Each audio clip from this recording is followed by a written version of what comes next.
ఈ సర్పాదీవి చాలా అందంగా ఉంటుంది. దట్టమైన అడవితో నిండి ఉంటుంది. దాని చుట్టూ సముద్ర తీరం ఏమాత్రం కాలుష్యం లేకుండా ఉంది. దివి తీరాల వెంట నీరు బ్లూ కలర్లో మెరుస్తూ ఉంటుంది.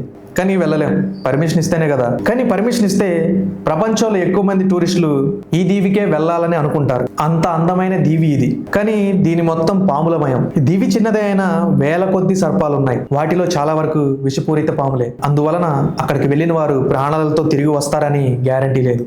ఈ దీవికి వెళ్ళాక అక్కడ ఏదైనా పాము కాటేస్తే బ్రెజిల్కి తీసుకువచ్చే సమయంలోనే చనిపోయే అవకాశాలు ఎక్కువ ఉన్నాయి. దీని గురించి తెలుసుకోగానే అసలు అక్కడే ఎందుకు అన్ని పావులు ఉన్నాయి అని మనందరికీ అనిపిస్తూ ఉంటుంది. దానికి సైంటిస్టులు ఆన్సర్ ఇచ్చారు. కొన్ని వేల సంవత్సరాల క్రితం ఈ భూమిపై మంచు యుగం ఉండేది. సముద్రం కూడా మంచుతో నిండిపోయి ఉండేది.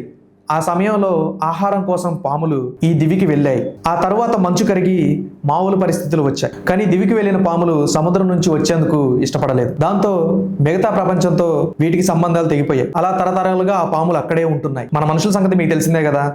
మనుషులు ఉన్న చోట పాములు అసలు బ్రతకలేవు. మనల్ని ఎక్కడ కాటేస్తాయా అనే భయంతో చాలా మంది వాటిని కొట్టి చంపేస్తూ ఉంటారు. అలాగని కనీసం ఈ దీవిలోనైనా పాములకు రక్షణ ఉండాలని బ్రెజిల్ ప్రభుత్వం ఈ నిర్ణయం తీసుకుంది. అందుకే అక్కడికి ఎవరిని రాకుండా ఉండాలని ఈ ప్రభుత్వం డిసైడ్ చేసుకుంది. మనుషులకి ఏదో అవుతుందని కాదు, పాములకు హాని జరుగుతుందని ఈ నిర్ణయం తీసుకుంది. అఫ్ కోర్స్ మనుషులకైనా ప్రమాదమే, కానీ ఏ టూరిస్టులకి ఈ దీవిపై అడుగుపెట్టే అవకాశం లేదు.